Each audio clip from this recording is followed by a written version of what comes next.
I'm Maike and you're watching City Lights on Novus TV.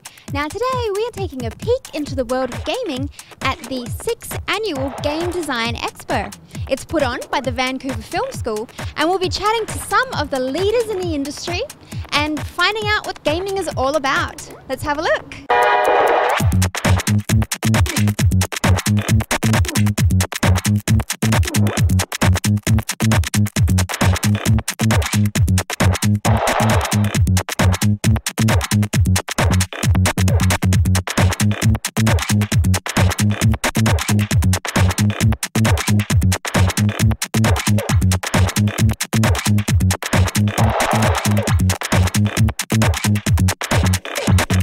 I am here with Ian Christie, one of the game designers from Slant 6. Can you explain to us a little bit about your role in the game production process? Sure, I'm a designer, senior designer with Slant 6, as in terms of the company overall.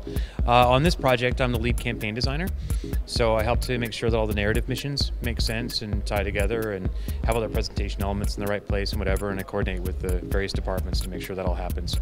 Do you take part also in actually creating the storylines? I have on previous projects, not on this one. I came in a little bit later on, so that was already all the fun stuff was already done. I've just been working on the production side, but yeah, depending on the project.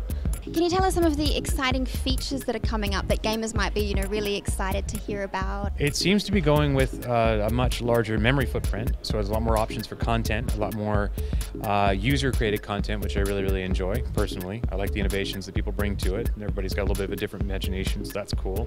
The social interconnectivity of things. I mean, obviously, the game we're working on right now is a cooperative with 4-person, so that's a different sort of thing for Resident Evil as a franchise, because usually they were much more about having an individual kind of alone in a haunted house or in a city trying to puzzle and problem solve, and we're going into it in a different, bringing it into a different game space, but still bringing also parts of the story to life and giving players a chance to play with other players so they can have a shared experience rather than playing it by themselves. And what kind of games are you guys creating? So basically I'm a multiplayer game designer at Gameloft. Gameloft is a company which specializes in iOS games, hardcore iOS games. So I'm working on a AAA shooter franchise called Modern Combat. So why do you think people are so drawn into your game? Why was it so successful? Well, in fact, we're pretty much one of the first games out there that can call itself a competitive multiplayer game.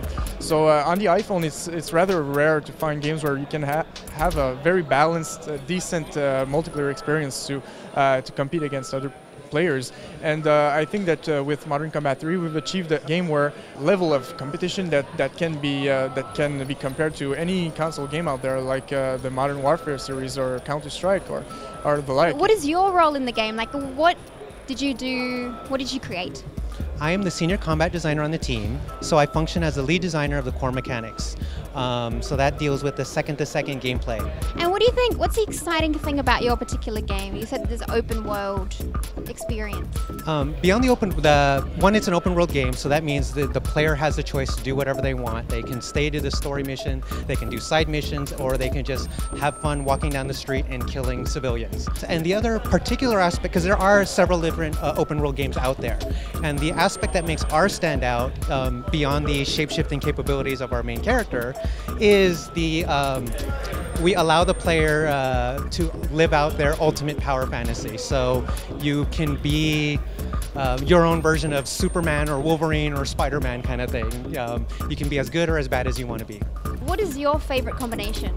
I really enjoy using our claw powers. Our character kind of think like a werewolf where he grows blades for fingers. That's one of his powers. And the other one I would like to mention is the brand new tendril powers. It's going to be hard to describe, but the gist of it is you get to use these viral looking tendrils and interface with the world. So I can, our poor cameraman, I'll use that example, I can shoot him with all the tendrils, wrap him up, hanging him up so he's floating in the air, and then from there I can either choose to kill him or walk away. So it's a very interactive, using the environment type of tool. So when you use those two together, you can make some pretty crazy combos and to take advantage of things.